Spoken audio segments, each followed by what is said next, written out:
Hey, team players, welcome to the conversation about the Pittsburgh Steelers, what they look like after the draft, and what to expect from them moving forward.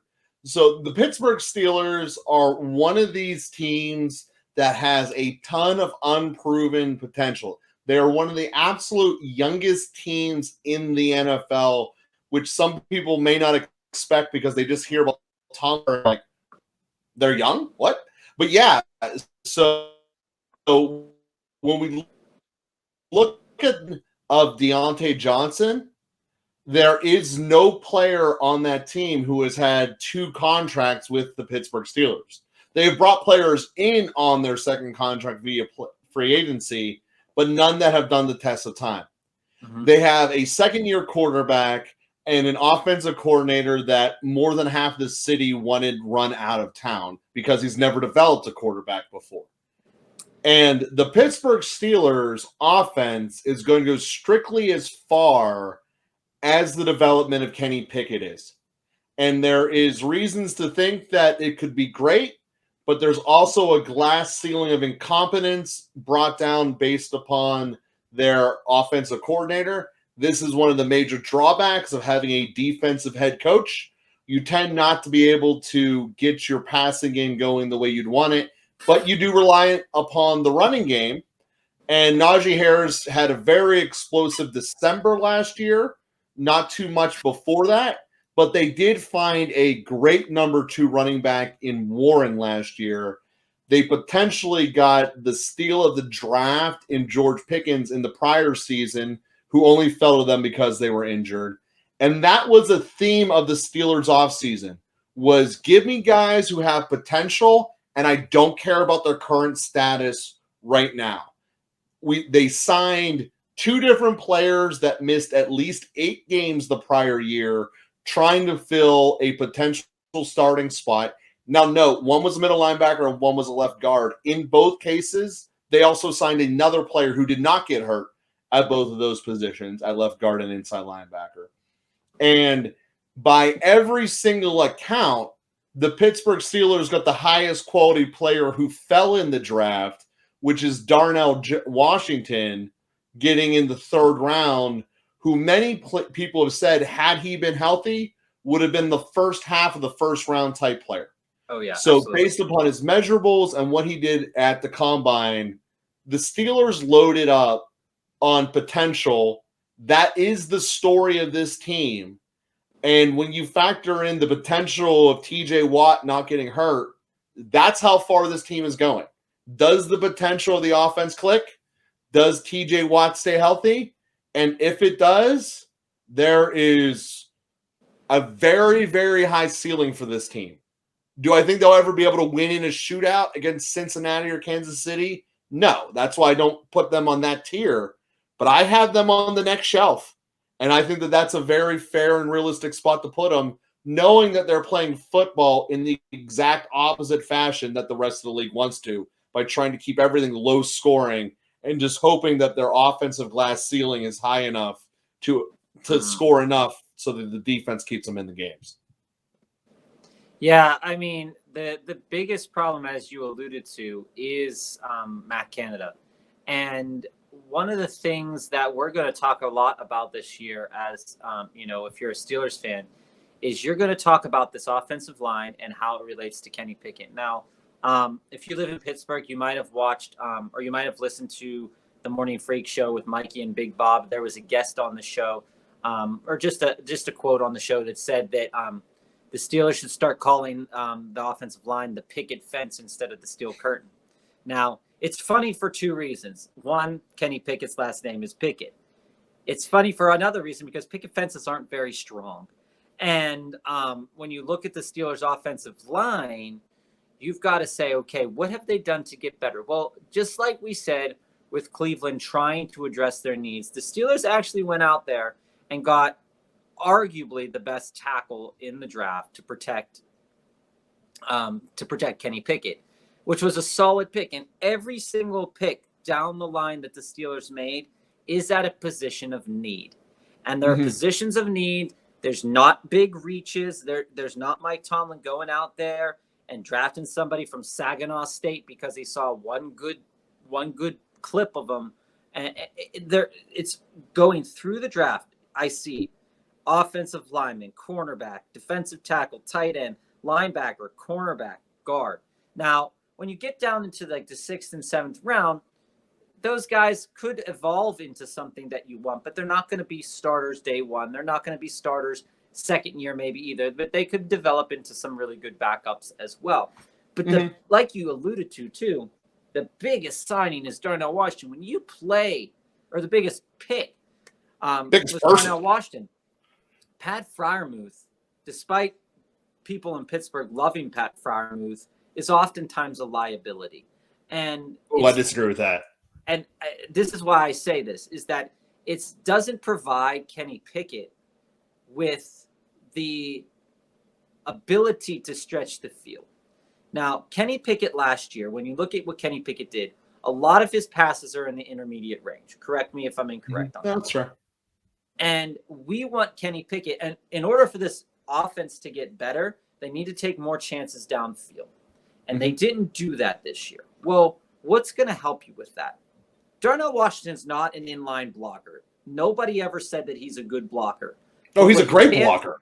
Darnell Washington is an amazing blocker. Not in terms of his other skill. 6th offensive lineman. Listen, not in front of his other skill. He is a better presence in the field where he can catch the ball. Oh, yeah, but he's an amazing blocker. But what we're looking for out of Darnell Washington is the ability for him to go out there and make plays that Pat Freiermuth wouldn't make or couldn't make. And because he's going to make those plays, this might then add that second level to Kenny Pickett's game to say, okay, Darnell Washington, I can trust him as a blocker and I can trust him as a pass catcher in ways that maybe I didn't want to throw the ball to Pat Freiermuth. When I say that Pat Freiermuth was a liability on the field, I'm not saying that he's not a good player. I'm not saying that he's not valuable to the Steelers team. But what I'm more so communicating is that it definitely reined in what Kenny Pickett would want to do. Would definitely put Kenny Pickett into situations where he felt like this is where I need to be. Well, when you add a guy that can you add both a tackle that's going to protect you, that you don't even have to worry about if Jones develops the way that everybody says he can develop. And you have Washington, who we know is a dog already. Despite the injury, he'll come back from that and he should be fine. When you look at what that means then is that you've got George Pickens now, who is amazing. You still have Deontay Johnson at one side of the field. When you look at what this now allows them to do, is it allows them to now potentially get past the second level, which has been the Steelers' problem for the last 3 years. They haven't been able to get to the next level to push the game to where we saw Ben Roethlisberger doing it many, many moons ago. Yeah, 5 years ago when he broke his elbow. Since then. And we need that out of a Steelers team who is probably going to struggle if TJ Watt goes down again. It's probably going to struggle in the back half again. Now, like we said earlier, thankfully speaking, the only world beater at quarterback in our division is Joe Burrow. It's Burrow, yeah. And so you look at this, and as you said, you can be seeing the Steelers at being playoff contenders. They were playoff contenders with a garbage team last year for all intents and purposes. And they were still fighting for a playoff spot because of TJ Watt. Now, we need that evolution of Kenny Pickett. We don't need to see Kenny Pickett chugging beers and shotgunning beers at a Luke Combs concert. We need to see Kenny Pickett putting in the work and getting better with Matt Canada, because this all hinges on Matt Canada's belief and Mike Tomlin's belief in Kenny Pickett. Can they get the ball into the second level, and who's going to do that for them? And this is a long way to say that Darnell Washington is going to do that much better than Pat Freiermuth will ever have given Kenny Pickett the opportunity to do that. Well, I do disagree with that to an extent, because I think that Freiermuth is just going to continue to develop, and he's very far ahead of the curve of where you should be as a tight end at this point in his career. The other thing it's going to allow the Steelers to do is to play a lot a lot of high quality 2 tight end sets, which it shows an indication of leaning a little bit more on the run. And one of the things we've said many times on the show is the best way to make your defense better is to keep them on the bench. The best way to get more first downs is to have 4th down being 4th and short, or 3rd down being 3rd and short. And you do that with an effective and powerful running game. And there's 2 ways you do that. You either be way stronger at the point of attack, which the addition of Jones and when Washington is on the field gives you, because Washington is a better blocker than Freiermuth. But it also gives you the ability of going over the top, backs the defense up and allows it to work. Because while Najee Harris is probably one of the more balanced running backs in the NFL in terms of the speed and strength combination, he is not massively electric and top of the world at either one of those categories. He would be in either one of those categories just on the edge of top 10. Together, it's a great combination. But he's not Derrick Henry who's just going to run you over, nor is he going to be able to beat you in a track race. So when we look at that's your running back, it's better to have him get some extra steps to come and run you over. And that's where, when we look at this team, potential is the best word for it. The pass rush, we know, is the 2 best statistical pass rushers in the NFL. When we look at them, they are built to try to beat Cincinnati through the prism of we're going to sack Burrow before Burrow can get the ball downfield. That's how the Steelers are built. Win the line of possession. Got to know your deficits on the end. Yeah. And then try to run it. And that's the difference that the Steelers are at. And this is part of where you can say having a defensive head coach might limit your quarterback, because the head coach cares much more about winning today than he does about the long-term progression. Running the ball is better than throwing it for any defensive coach. I can talk about Mike Tomlin for a long time. Everybody knows my opinion about Mike Tomlin. But we need to stop doing that. As a collective unit of people who watch football, we need to stop saying these things.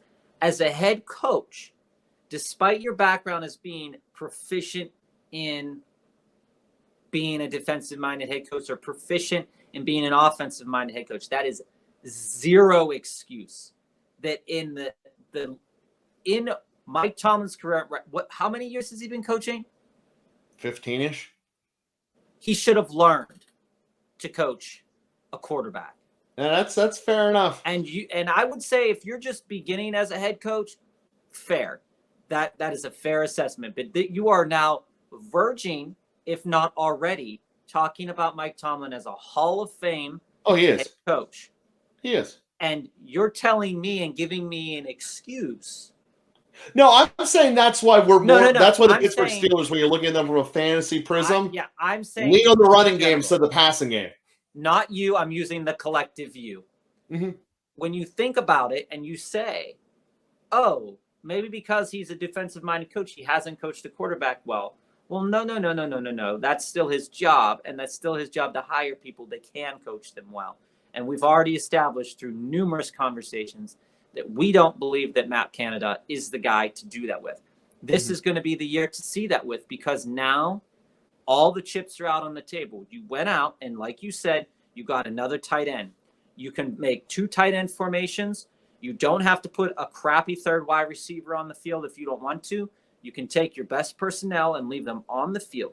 Now, Darnell Washington, like I said before when I was speaking of him earlier, not the best blocker. When I say that is that he has some things to do as he's young, and he has lots of work to do. He can get stuck in his blocks, and he can maybe not push as hard as he needs to. This is where Pat Freiermuth comes in, and Pat Freiermuth is getting more efficient at that. This is what good coaches do. We know that. They coach their players to be the best that they can be. And I have no issue with the Steelers staff in being able to do that. But I do have issue with the quarterback in Kenny Pickett, is that this team, as with many teams, will only go as far as Kenny Pickett takes them on offense. But the added rub of the Steelers is their defense is with TJ Watt. It's like having a quarterback on, it's like having a quarterback on defense. That defense is so overwhelming with TJ Watt on the field that even if Kenny Pickett just develops a little bit more to say maybe instead of putting 13 points a game up, he jumps up to being putting 19 points a game up like New York Jets quarterbacks, and we can all of a sudden be talking about the Steelers making a push. Mm-hmm. Do they have the personnel to beat the Bengals? Maybe not, but they always end up getting lucky some way, shape, or form, and you cannot deny that about the Pittsburgh Steelers. Is there's a lot of luck in terms of timing when they play teams. There's lots of luck in terms of injuries. Like if TJ Watt got hurt first game of the season in overtime. Mm-hmm. That allowed him to come back towards the end of the season. He didn't get injured in the middle of the season, which would have taken the Steelers out of playoff contention, period, because they played a harder schedule at the beginning of the season than they did at the end of the season. And so there's no guarantees that TJ Watt would have won them those games at the beginning of the season. So it's thankful that they won when they won and got hurt when they got hurt. But the Steelers are super lucky with that sometimes, and they have been for the last couple of years in terms of timings of injuries and players returning and then turning it around and doing well. Now, that's a credit to Mike Tomlin potentially on righting the ship and manning the ship. But we've got to get out of this culture and say, you know, the Steelers are a perennial contender. They always are competitors, or they should always be competitors. And are they built to do that by the draft that they had, by the offseason acquisitions that they had? Of course. They went out there, they matched every need. And that's why I say that potentially the Steelers, out of all the division people, had the best draft. Oh, they did. There is no doubt about that.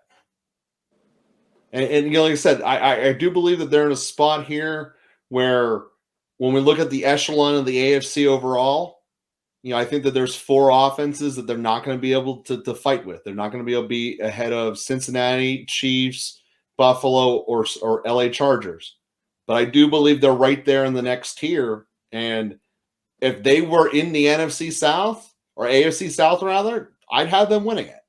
But with that being said, I think they're right there with wherever you're going to put Jacksonville. And I think that that's right in the category of somewhere between 5 and 7. And I think that's where the Pittsburgh Steelers belong. And when you look at that, you know, depending upon who you get in the first round, you might be able to squeak through someone. I just think that the ultimate plug is you're not going to be able to outscore the Chiefs or the Bengals. But if you do get San Diego, you know they love blowing games. So you always got a chance there. And that's the thing. Kenny Pickett's got to develop. And that's the crux of the whole Steelers season. If he does nothing, the Steelers should look in another direction at quarterback for next year. Yeah. Because it's not going to happen. They're either going to have to, this was the year to do it. They either have to get rid of Matt Canada and hire another coach that might, and give Kenny Pickett one more year to try to develop, or they've got to give up altogether because it just won't happen. I agree with that.